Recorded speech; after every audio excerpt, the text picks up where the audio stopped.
Est-ce que nous pouvons lire rapidement 1 Chronique chapitre 4?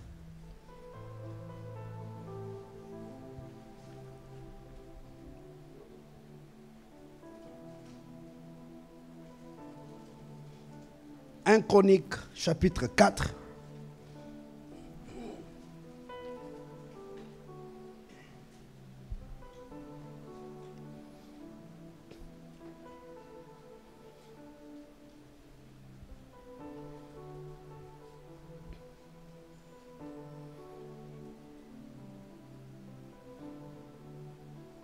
Le verset 9, vous êtes là?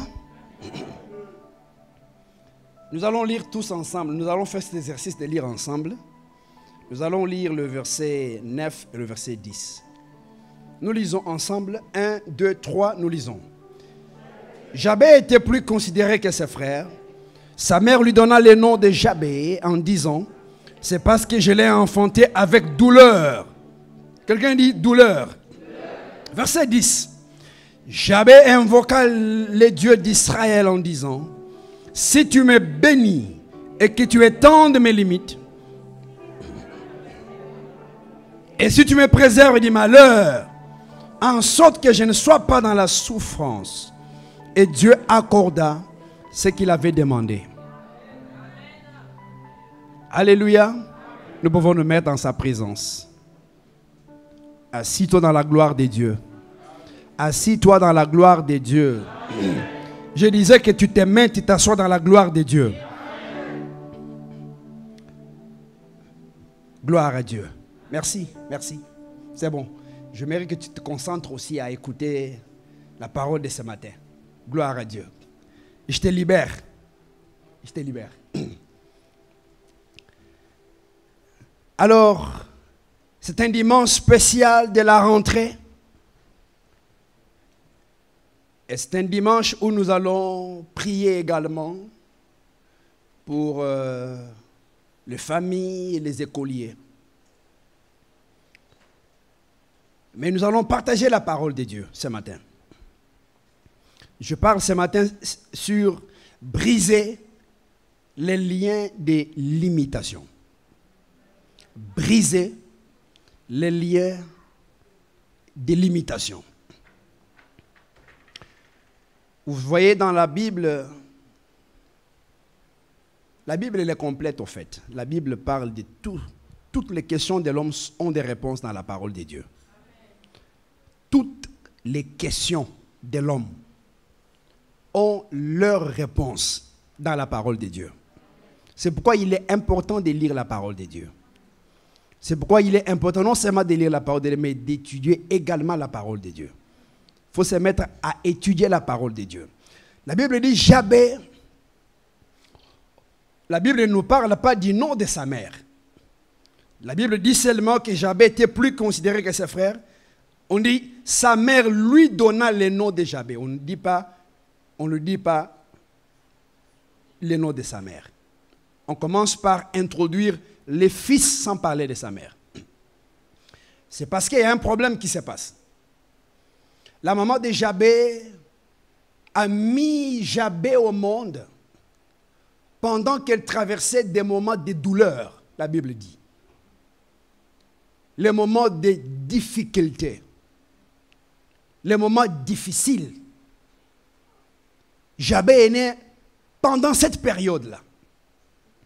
Il est né pendant que la famille traversait des temps durs, des temps compliqués. Et la maman dit, cette fois-ci, cet enfant est né pendant un temps compliqué, un temps complexe. Il se décide de donner le nom à ses garçons. Il appelle Jabé. Jabé, au fait, un nom qui veut seulement dire aussi que c'est la douleur. Son nom veut dire malheur. Son nom veut dire mauvaise nouvelle. Jabé veut dire douleur, malheur, mauvaise nouvelle. Vous voyez, n'est-ce pas?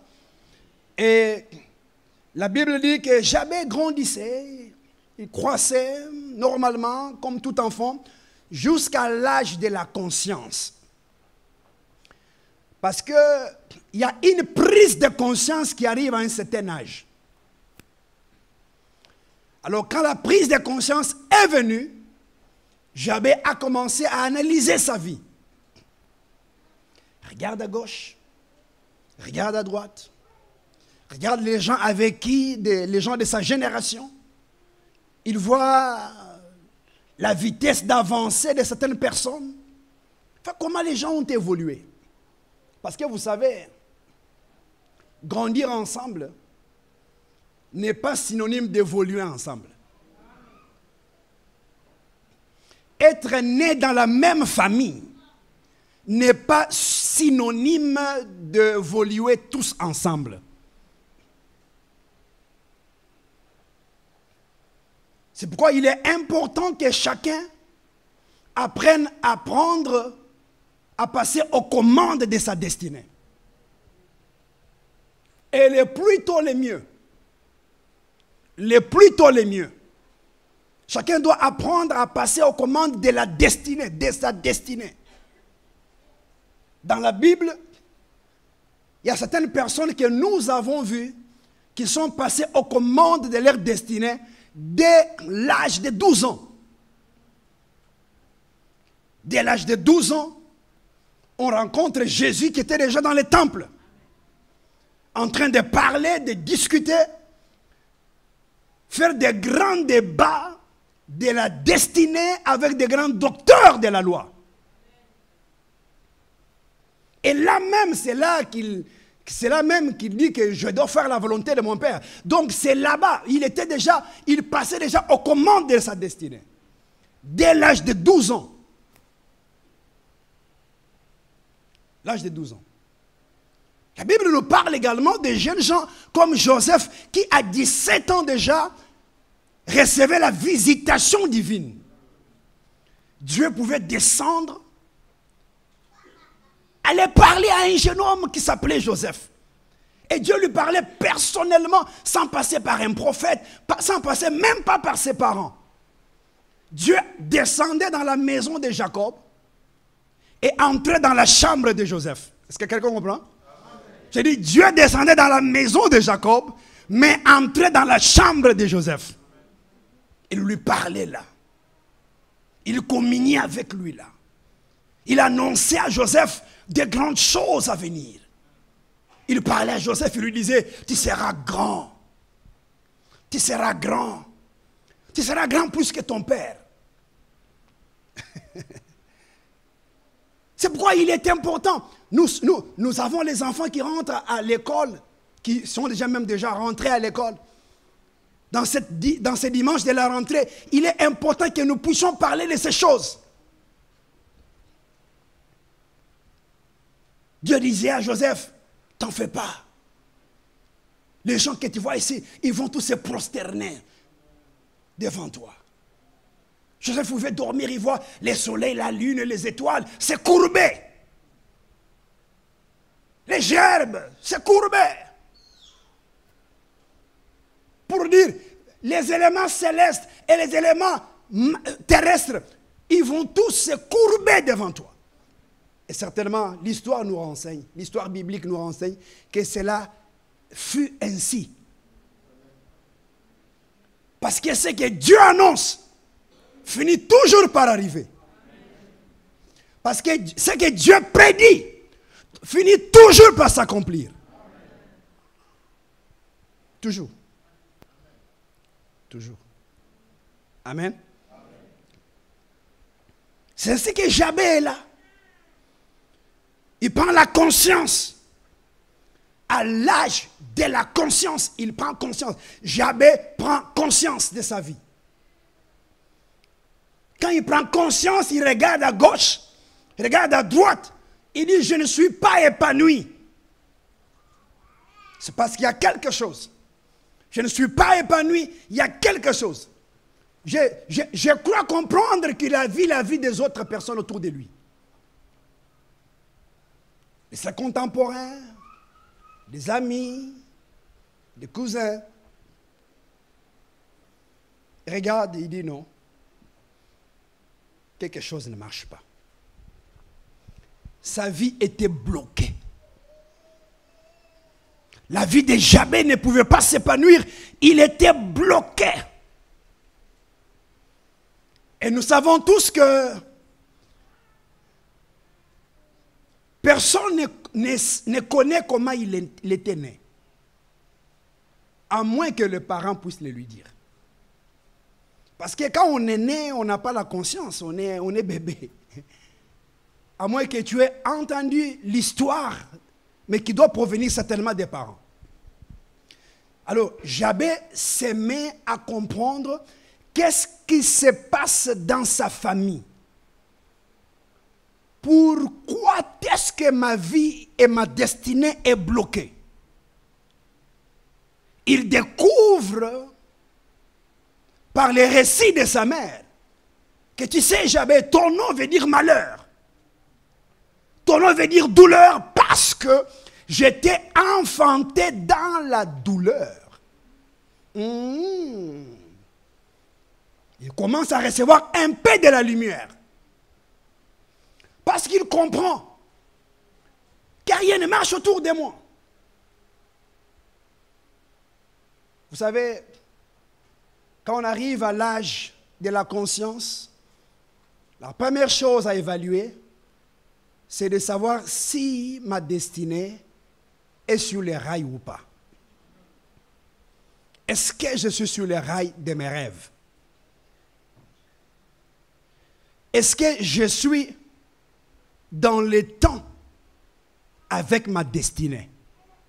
Dans le temps avec ma destinée. Quand vous vous posez ces questions, vous allez voir s'il y a besoin d'engager certaines choses que je vais vous parler plus tard. J'avais dit non, non, non, non, quelque chose se passe. Ça ne marche pas. Ça ne marche pas. Je suis bloqué. Des fois, même sans mesure des gens autour de nous, quand on prend conscience de sa vie et on veut passer aux commandes de sa destinée, on peut sentir au-dedans de soi si je suis au bon endroit ou pas. Quelqu'un peut sentir, sans se comparer aux autres, sans les unités de mesure, sans voir les cousins, les contemporains, les amis et les autres. Tu peux sentir au-dedans de toi une voix qui te dit que tu n'es pas à l'endroit que tu devais être. Ta vie n'est pas là où elle devrait être. Tes progrès ne sont pas tels qu'ils devraient être. Tu peux les sentir. Je parle à quelqu'un ce matin qui dans son esprit il sent que là où je suis, ce n'est pas réellement là où je devais être. Ça sent, ça peut être bon, ça peut être passable, mais ce n'est pas tellement ça. Ton cœur, ton esprit te dit, même si les gens m'applaudissent, mais ce n'est pas tellement ça. Tu te dis que ce n'est pas tellement ça. La forme de ma vie, les dessins de ma vie, caricature de ma vie, les plans de ma vie, là où je suis et tel que je sens que je devais être, je ne suis pas à cet endroit-là. Est-ce que je parle à quelqu'un ce matin? Amen. Je sens que ce n'est pas tellement là. Je ne suis pas là où je devais être. Je ne suis pas. Parce que ce qui se passe, c'est que la Bible enseigne, la Bible dit que Dieu a mis dans l'homme la pensée de l'éternité. Ça veut dire que Dieu a mis en nous un dispositif dedans là qui nous permet de nous évaluer par rapport au plan de Dieu pour nous. Il est dedans. Il y a un appareil de mesure spirituelle en toi. Est-ce que je parle à quelqu'un? Il y a quelque chose qui te dit que même quand tu ne fais pas beaucoup d'efforts, ça te dit, tu ne fais pas assez d'efforts. Quelque chose au-dedans de toi te le dit. Il te le dit. Parce que dans l'homme, il y a cet élément-là qui nous permet de mesurer là où nous sommes. Si tu es dans ton bon sens, cette histoire marche dans toute personne. Ça ne marche pas pour les gens qui sont toujours sous la drogue, qui sont toujours ivres, les gens qui veulent s'en passer de la conscience et des réalités. Ces gens-là ne peuvent rien écouter. Hein? Rien. C'est pourquoi l'usage des stupéfiants n'est pas bon. Parce que ça Ça t'hiberne au fait. Ça t'hiberne au fait. Donc, ça t'endort. Tu te réveilleras, mais le train serait déjà en train d'aller vers Paris. Le train part déjà vers Paris, en train de partir. Et toi, tu te réveilles plus tard. Les autres sont déjà partis. Toi, tu es hiberné par l'usage des stupéfiants. C'est pourquoi ce n'est pas bon. C'est un lien qui doit être brisé au plus vite que possible. Alors, regarde ce que Jabez fait. Jabez réalise alors que je suis lié par un esprit de limitation. Jabez réalise que peu importe les efforts que je peux fournir à cet endroit, je n'irai nulle part. Il y a une force au-delà de moi qui me lie. Je ne sais pas avancer. Et la Bible dit au verset 10, il dit, Jabez invoqua les dieux d'Israël. Très important. Jabez invoqua les dieux d'Israël. Il sent que je suis bloqué. Je suis en état d'arrestation. Je suis mis aux arrêts par un esprit de limitation. C'est un esprit qui peut te lier sans que tu réalises. Surtout si tu ne prends pas conscience rapidement de l'état spirituel de ta destinée. Tu peux rester là pendant trop longtemps, en train de faire les surplaces. Sur place.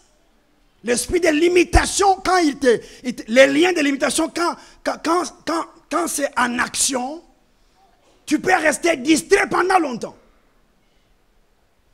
Parce qu'il te distrait en même temps. Tu verras, la personne qui est sous les liens de limitation, ce sont les gens qui s'occupent de tout sauf d'eux-mêmes. Ils s'occupent de tout sauf d'eux-mêmes. Les progrès ne sont pas évidents, mais ils s'occupent de tout sauf d'eux-mêmes. Les gens qui sont sous les liens de limitation, même quand vous les voyez venir à l'église, au lieu de venir chercher leur délivrance, ils viennent s'occuper de tout sauf d'eux-mêmes. S'occupent de qui était bien habillé, qui ne l'était pas. Est-ce qu'on a bien chanté ou on n'a pas bien chanté? Est-ce qu'on a arrangé ça ou on n'a pas arrangé? S'occupent de tout sauf d'eux-mêmes. Alléluia. Amen. Parce que quand l'homme a fait tout ce qui est humainement possible et qu'il n'y a pas d'avancée, c'est-à-dire l'homme est victime de forces supérieures qui le bloquent. Quand l'homme fait tout ce qui est humainement possible et qu'il n'y a pas démarrage, tu fais tout ce qui est humainement possible et il n'y a pas avancement, c'est-à-dire il faut faire la guerre aux esprits supérieurs à la force que tu as. Il faut faire la guerre aux esprits supérieurs à la force que tu as. Est-ce que quelqu'un m'entend? Est-ce que je parle à quelqu'un ce matin? Voyez le verset 10, la Bible dit, et Jabez invoqua l'Éternel, le Dieu d'Israël. Il invoqua. La Bible ne fait pas de l'amalgame. La Bible n'amène rien à confusion.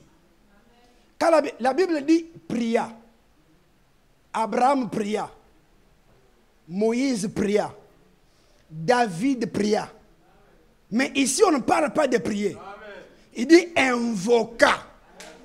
Invocation et prière, ce sont deux choses différentes. Quelqu'un comprend, n'est-ce pas? L'invocation, c'est autre chose. Alléluia. Ce sont des termes que les gens n'utilisent pas trop souvent. Des fois aussi, ce sont des termes, on a peur de les utiliser pour ne pas se faire critiquer.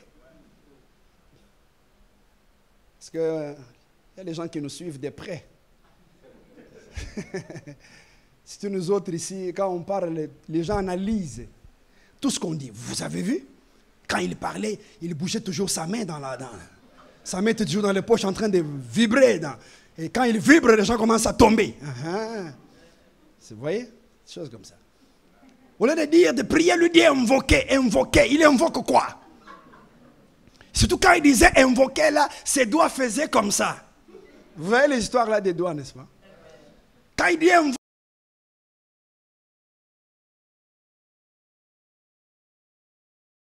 j'ai dit quel mouvement de main? Alléluia. Alléluia. Alléluia. Alors qu'un jour, une femme est venue à l'église, et j'étais en train de parler. Alors, pendant que je parlais, je soulève ma main, elle regarde dans ma main, elle voit le feu dans ma main. Et quand elle a vu le feu dans ma main, elle était venue, elle avait une forte fièvre, elle avait des maux de tête atroces. Quand elle a vu seulement ma main, d'un coup, elle a commencé à transpirer. Je n'ai pas prié, c'était pendant la prédication. Mais pendant que les autres, quand ils voient le mouvement des mains, ils veulent voir si... pourquoi il a fait comme ça.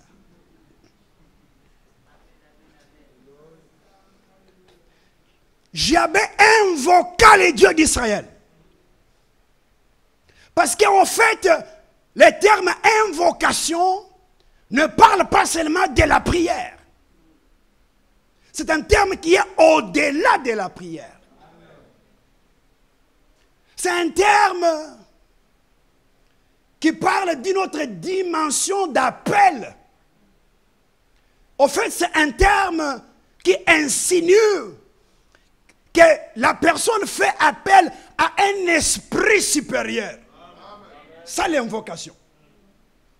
C'est l'appel à un esprit supérieur pour qu'il vienne prendre le contrôle et la domination d'une situation. Ça, l'invocation.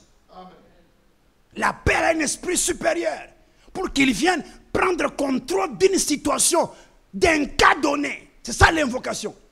C'est-à-dire, au fait, lui n'avait pas besoin de prier. Il avait besoin d'invoquer Dieu. Je vais invoquer le Dieu d'Israël. Parce qu'il a entendu parler que le Dieu d'Israël avait séparé la mer Rouge. Parce qu'il avait entendu parler que le Dieu d'Israël avait tué tous les premiers-nés en Égypte. Parce qu'il avait entendu parler que le Dieu d'Israël faisait pleuvoir la manne dans le désert. Parce qu'il avait entendu parler que le Dieu d'Israël avait englouti Pharaon et toute son armée. Parce qu'il avait entendu parler que le Dieu d'Israël avait frappé les Égyptiens de plaies en Égypte. Parce qu'il avait entendu parler que le Dieu d'Israël est un Dieu qui répond par le feu. Il avait entendu parler que le Dieu d'Israël, quand tu fais appel à lui, il vient au secours de ceux qui le invoquent. Il avait entendu parler que quiconque invoque le nom du Seigneur sera sauvé. Tout celui qui invoque le nom du Seigneur sera sauvé. Il invoqua les dieux d'Israël. Parce que il fallait faire guerre à l'esprit, au lien de l'imitation. Il fallait faire guerre. Il fallait une guerre contre les liens de l'imitation. C'est-à-dire, je vais aller en guerre contre les liens de l'imitation. Bien-aimé, si tu ne t'es... La chose que tu tolères, tu ne peux jamais changer. La chose que tu tolères, tu ne peux jamais la changer. Si tu tolères les limitations, tu resteras limité. Tu resteras là où tu es. On te retrouvera 5 ans, 10 ans, là où tu es. Oh, tu n'as pas changé. Tu dis, hein, c'est bien, on n'a pas changé. Tu restes jeune, hein? Toi, 5 ans, 10 ans après, on te dit tu restes toujours jeune et tu es content. Qui ne grandit pas 5 ans après? Vous verrez, les mamans aiment bien les choses comme ça. Les mamans aiment bien les choses comme ça. Hé, maman, tu n'as pas changé, tu restes toujours jeune. Hein? Alléluia, c'est la grâce de Dieu, ce n'est pas la grâce de Dieu. L'homme est appelé à évoluer, l'homme est appelé à grandir. Comment? 5 ans après, je dois grandir. Je dois parler d'autre chose. La Bible dit que quand j'étais enfant, j'ai raisonné comme un enfant, j'ai parlé comme un enfant. Tout change. Même le corps là de l'enfant, il est différent de mon corps. Les énergies que nous avions certaines années passées, ce n'est pas les mêmes énergies que nous dégageons aujourd'hui. Est-ce que je parle à quelqu'un ce matin? Est-ce que je parle à quelqu'un ce matin? Si tu tolères les limitations vont continuer leur emprise sur toi. Jabez était innocent.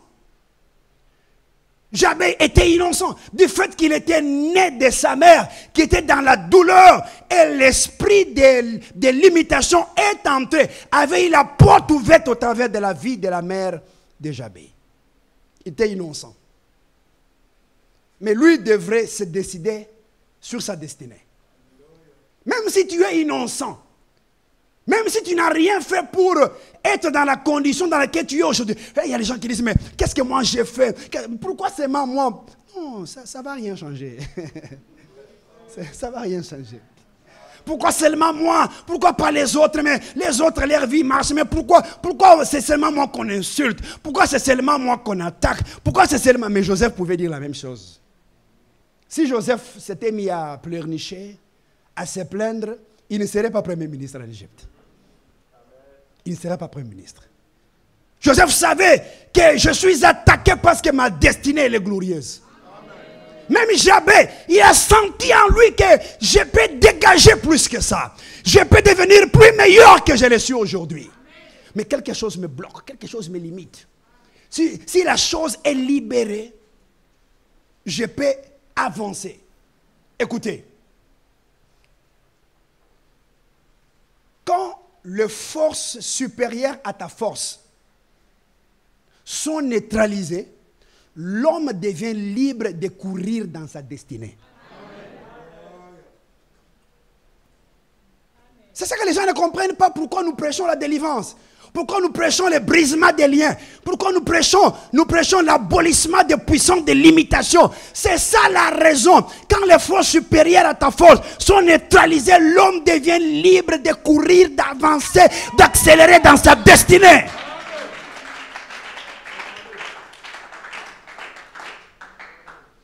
Jabez était bloqué. Il a commencé à répéter l'histoire de sa mère. Malheur sur malheur. Douleur sur douleur. Et vous savez, le diable, il sait comment jouer avec. Il fait la technique de la souris. Il mange, il soufflette un peu. Ce n'est pas chaque jour qu'il y aura malheur.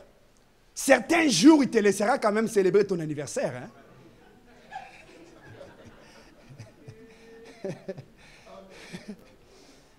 Certains jours, il y aura quand même des cadeaux d'anniversaire qui vont venir. Pour te distraire, you know?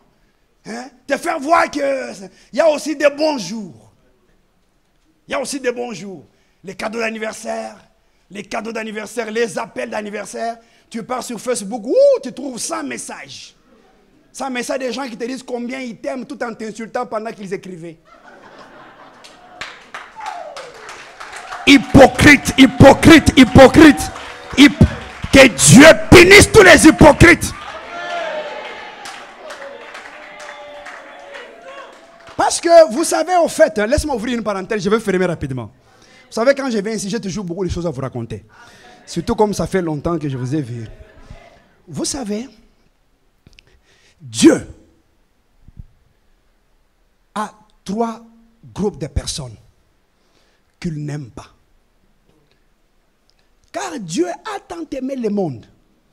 Mais Dieu hait 3 groupes de gens dans la Bible. 3. Le premier groupe que Dieu n'aime pas, c'est les hypocrites.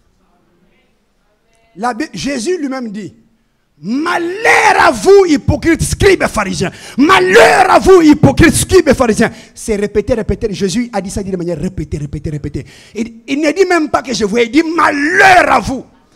En d'autres termes, je vous maudis. C'est ça que ça veut dire. Est-ce que vous comprenez certains termes? C'est trop péjoratif. Des fois, la Bible a sa manière de parler. La Bible, des fois, est trop diplomatique. Là où dans certains cas. Dieu n'aime pas les hypocrites.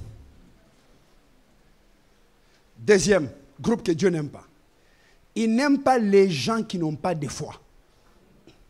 Or, il est impossible de lui être agréable sans la foi. La Bible dit, il est impossible.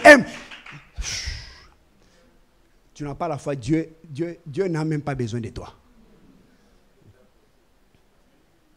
La Bible dit, il est impossible de lui être agréable. Jésus lui-même dit, oh gens de paix de foi, combien de temps je passerai avec vous? Oh gens de paix de foi, vous qui avez paix de foi. Il n'aime pas les gens qui ne croient pas en lui. Parce que la plus grande douleur de Dieu, c'est quand on doute de lui. Vous comprenez, n'est-ce pas? Je ferme cette parenthèse-là. Alors... non, c'est pour une autre fois.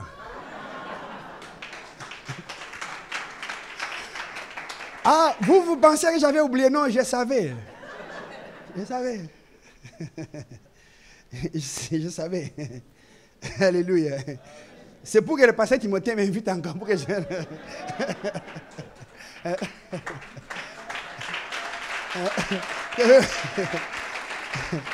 Alléluia.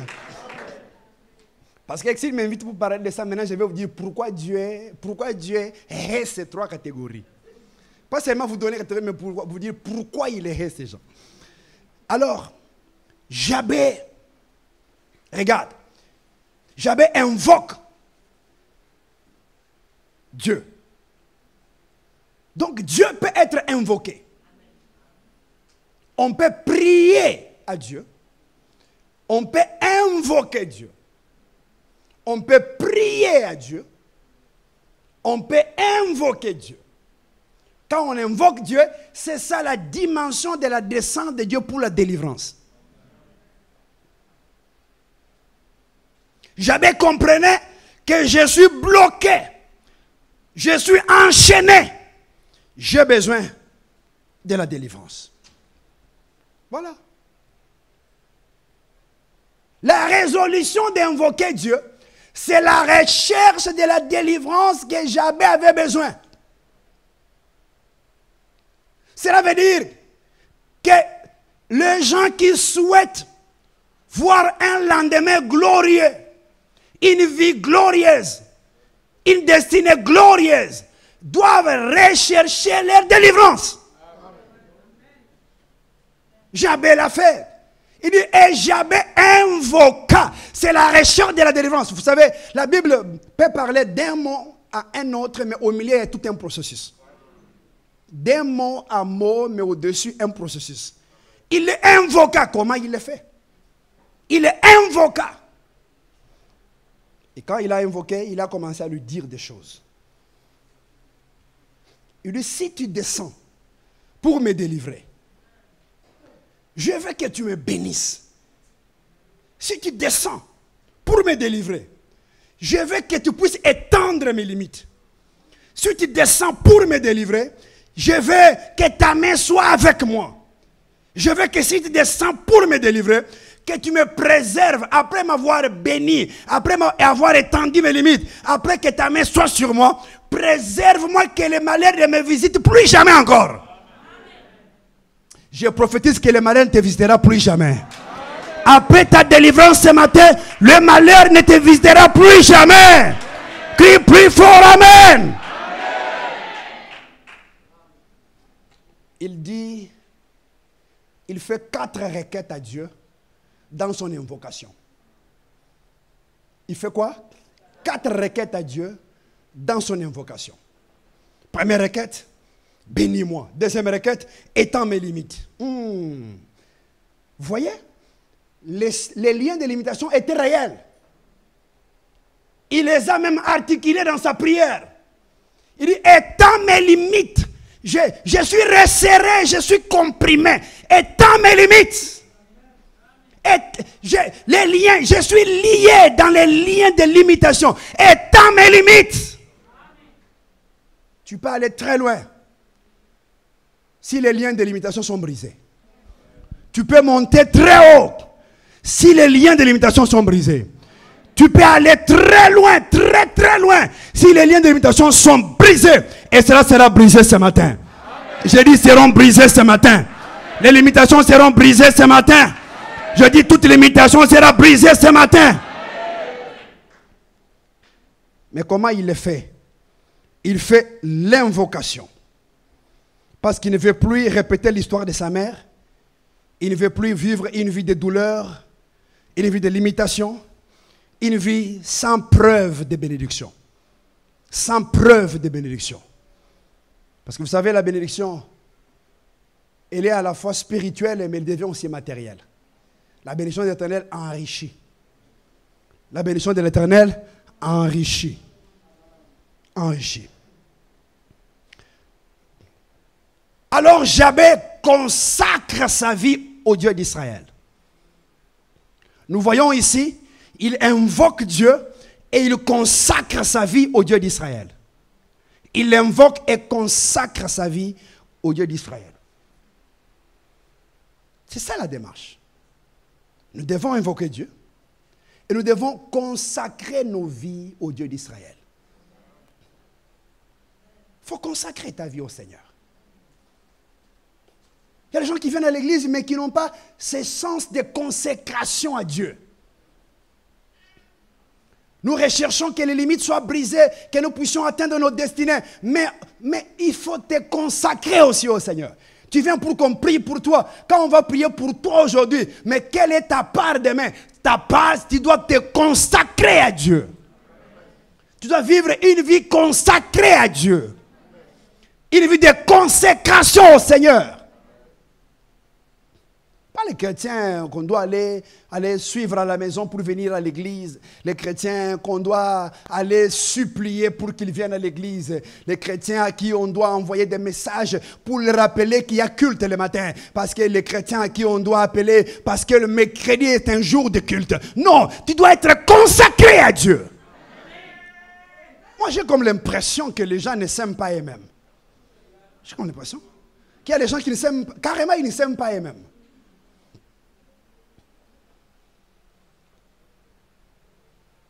Amen. Consacré. Consécration. Parce qu'en fait, c'est au travers de la consécration que le processus de la délivrance continuera de marcher. C'est au travers de la consécration que le processus de la délivrance continuera son cours normal. L'apôtre Paul écrit aux Galates, il leur dit, vous couriez bien. Qui vous a arrêté? Parce qu'il y a les gens, Dieu est en train de faire quelque chose. Dieu est en train de faire. Il est encore occupé en train de faire. Dieu est en train de faire quelque chose. Dieu est en train de le bénir. À peine commencer à le bénir, l'orgueil monte. Dieu est en train. Lui, il est en train. Mais toi, tu es déjà enflé d'orgueil. Lui, il est en train seulement. Dieu est en train, juste au début. Non. C'est la consécration qui garantit là où nous arriverons demain. Consécration. Consécration. Alors, ce que nous faisons ce matin, regarde, je vais vous montrer. Dans le livre de Job, au chapitre 1, verset 5. Job, chapitre 1, verset 5. J'aimerais que vous puissiez ouvrir avec moi. Regardez Job, ce qu'il fait.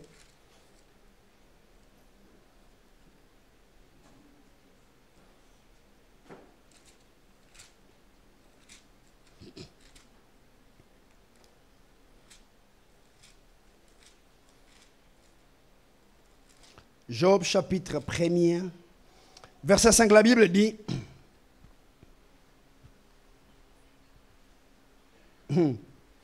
quand les jours de festin étaient passés, Job appelait et sanctifiait ses fils. Ça s'appelle consécration. Job appelait et sanctifiait ses fils. Puis il s'élevait de bon matin et offrait pour chacun d'eux un holocauste. Car Job disait, Peut-être mes fils ont-ils péché? Ont-ils offensé Dieu dans leur cœur? C'est ainsi que Job avait coutume d'agir. Consécration. Aujourd'hui, dans nos familles, nous avons même pris les sons de consécration parce que nous-mêmes, on n'est pas consacrés. Tout ce qui est à nous et tout ce qui est autour de nous doit être consacré à l'Éternel. Doit être dédié à l'Éternel. Est-ce que je parle à quelqu'un? Est-ce que je parle à quelqu'un ce matin? Tout ce qui n'est pas consacré à Dieu est à la disposition de Satan. Je répète. J'ai dit tout ce qui n'est pas consacré à Dieu est à la disposition de Satan. Est-ce que je parle à quelqu'un qui comprend très bien? Et c'est comme ça. Une vie qui n'est pas consacrée à Dieu est disponible pour Satan, immédiatement. Immédiatement disponible pour Satan. Un téléphone qui n'est pas consacré à Dieu est disponible pour la médisance et toutes les autres activités de Satan. Vous comprenez, n'est-ce pas? Je parle bien, je vous parle pratique. Même vos téléphones là, quand ce n'est pas consacré à Dieu, c'est disponible pour Satan. Satan peut passer par ton téléphone pour faire toute autre chose. Parce que ton téléphone n'est pas consacré à Dieu. Alléluia. Tout véhicule qui n'est pas consacré à Dieu est disponible pour Satan. À tout moment, les anges des ténèbres peuvent être comme à Bethel, monter et descendre. Les anges des ténèbres peuvent monter et descendre. Monter et descendre. À tout moment. Donc, il faut une consécration. Il faut une consécration au Seigneur. C'est de là aussi que dans nos familles, quand nous sommes au début des années scolaires comme ça, il faut consacrer l'année scolaire des enfants. Consacrer des choses. Consacrer l'année scolaire et consacrer les enfants eux-mêmes au Seigneur. Ce qui n'est pas consacré à Dieu est disponible pour Satan. Il ne faut pas s'attendre, voyez, il ne faut pas s'attendre aux surprises. Quand on connaît et on peut éviter beaucoup d'histoires. Vous comprenez, n'est-ce pas? Dans le livre de Marc, Marc au chapitre 10, la Bible dit, au verset 13, nous lisons, la Bible dit, on lui amena des petits enfants afin qu'ils les touchent. Mais les disciples reprirent ceux qui les amenaient. Jésus, voyant cela, il fut indigné. Et Jésus leur dit, laissez venir à moi les petits enfants. Ne les empêchez pas, car le royaume de Dieu est pour ceux qui leur ressemblent. Verset 15, je vous le dis en vérité, quiconque ne réservera pas le royaume de Dieu, comme un petit enfant n'y entrera point. 16. Puis il les prit dans ses bras, il les bénit en les imposant les mains. Amen. Consécration. Ici, il n'est pas question des adultes. Ici, c'est Jésus dans son ministère en face des enfants. Jésus a imposé les mains sur les enfants. La Bible dit, il les bénit en les imposant les mains. C'est la consécration.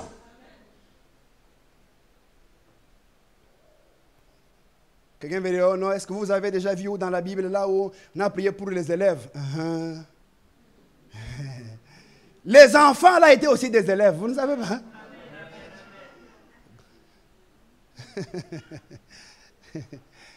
Il les bénit en les imposant les mains. Les parents ont amené les enfants. C'est ainsi qu'il faut amener les enfants au temple. Dans la culture juive, on amène les enfants toujours dans les temples pour qu'ils soient bénis dans les temples. Amen. Mais vos enfants, vous les abandonnez hors de Dieu, vous les abandonnez à tout moment. Ils sont déconnectés de Dieu. Et puis demain, on s'attend à commencer à pleurer. Il faut les consacrer. On les a amenés. Et nous voyons ce que Job a fait. Job dit, pour Job, non seulement les consacrer, il les consacrait et il offrait l'offrande d'Holocauste. Pour chacun d'eux. Il offrait pour chacun d'eux. En d'autres termes, il scellait la bénédiction de l'Éternel sur les noms de chaque enfant.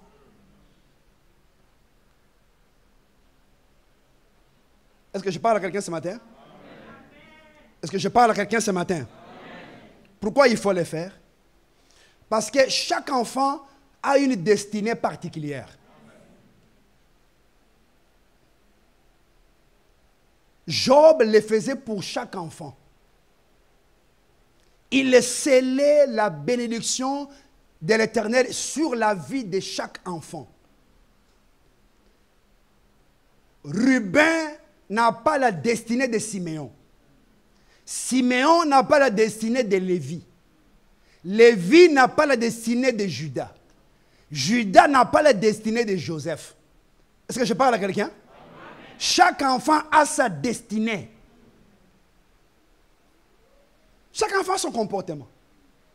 Chaque enfant a ses réactions. Chaque enfant a son attitude. Chaque enfant a son étoile. Chaque enfant a sa carrière. Chaque enfant a une destinée distincte l'un de l'autre. Job avait compris, il a dit non. Quand il sanctifie les enfants, il les consacre à l'Éternel, il offre sur l'autel de chacun. Il offre sur l'autel de chacun. Il offre l'Holocauste sur l'autel de chacun. Chaque enfant a une destinée à son autel. Il a une destinée à son autel. Parce que chaque enfant a aussi son combat. Il faut entrer dans la dimension de la vie de chaque enfant pour l'aider à combattre les combats contre sa destinée. Et cela s'est fait par la consécration et l'offrande d'Holocauste. Je parle à quelqu'un? On va prier pour les enfants. Je m'arrête brusquement là. On va continuer. On va prier pour les enfants. On va prier pour les enfants. Alors, qu'est-ce que nous allons faire? Nous allons prier des requêtes de prière pour briser les liens de limitation dans toutes les familles. Des prières suffisent. 2. Nous allons prier pour les familles qui ont les enfants qui rentrent à l'école, qui sont rentrés à l'école. Et les enfants, et les familles qui ont les enfants qui rentrent à l'université ou à l'école. On va prier pour eux. 3. Chaque parent représenté ici offrira l'offrande d'Holocauste pour sceller la bénédiction que nous allons libérer sur chaque enfant en ces lieux. Chaque enfant représente un autel. Chaque enfant représente une destinée. Chaque enfant représente une étoile. Vous comprenez, n'est-ce pas? Je vais ouvrir une parenthèse avant que nous puissions prier. Dieu parle à Aaron. Il parle à Aaron, il dit à Aaron ce qu'Aaron doit faire quand il entre dans les lieux très saints. Comment il doit s'habiller.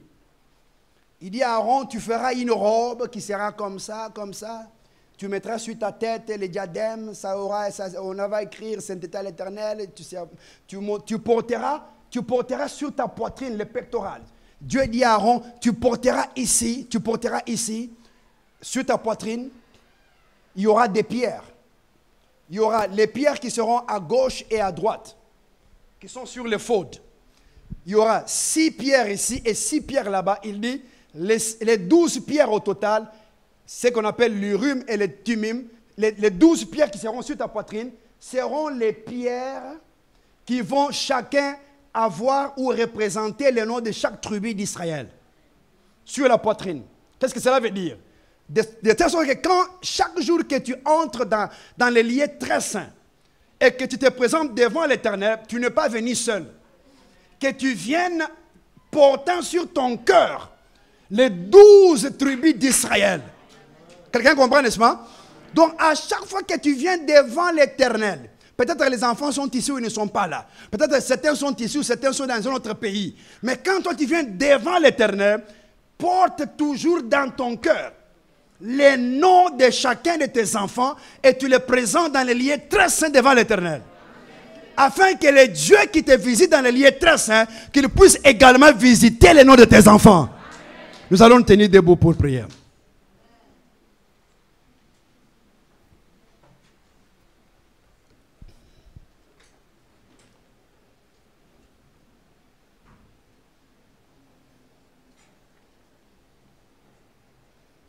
Je sens dans mon esprit que nous allons faire un service spécial. Nous aurons un autre service spécial où nous parlerons de briser l'autel de la mort et élever l'autel de la longévité. Briser l'autel de la mort et élever l'autel de la longévité. Ça, ce sont des services pour les gens qui ont des gens qui sont malades dans leur famille. Les gens qui sentent un moment comme si la vie les étouffe.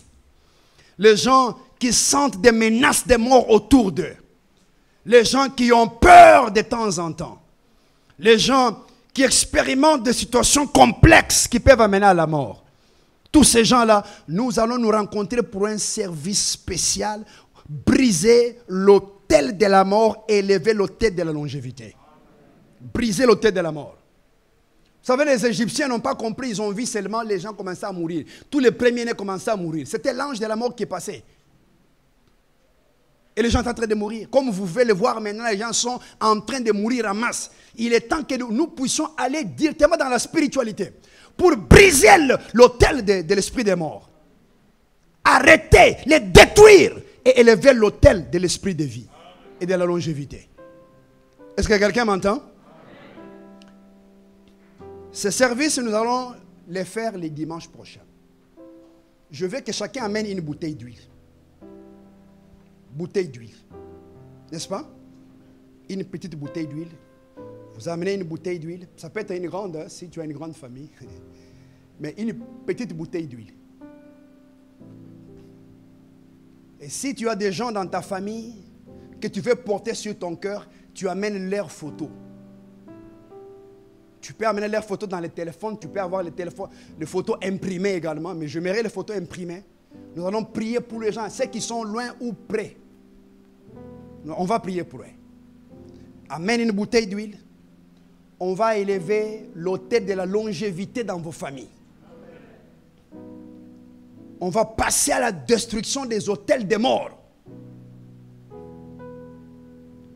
Élève ta main là où tu es. Dis merci au Seigneur pour la parole. Dis merci au Seigneur pour la parole. Dis merci au Seigneur pour la parole.